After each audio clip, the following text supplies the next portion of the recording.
Hello friends, இது நான் உங்கள் செய்தி. இந்த வீடியோவில் நம்ம இதை பற்றி பார்க்க போகிறோன்னா கவி வகைகள்.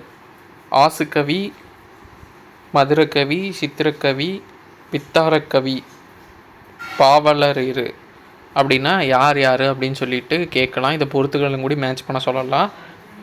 ஸோ அதனால் ரொம்ப இம்பார்ட்டண்ட்டாக உள்ளது, பார்த்துக்கோங்க. ஆசுக்கவினா பாடு என கூறியுடன் பாடுபவர் ஆசுக்கவி. செகண்ட் செவிக்கினிய ஓசை நலம் சிறக்க பாடுபவர் மதுரக்கவி.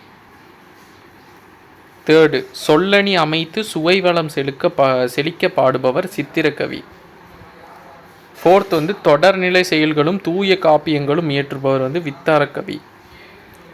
ஃபிஃப்த்து பார்த்திங்கன்னா 4 வகை காவியங்களையும் பாடவல்ல பாவலனை பாவலரீறு அப்படின்னு சொல்லுவாங்க. சரி, இந்த 5 பார்த்து வச்சுக்கோங்க. கீழே டிஸ்கிரிப்ஷனில் PDF லிங்க் ஆட் பண்ணால் டவுன்லோட் பண்ணி யூட்டிலைஸ் பண்ணிக்கோங்க. நோட்ஸ் மேக்கிங் பண்ணிக்கோங்க. தேங்க்யூ.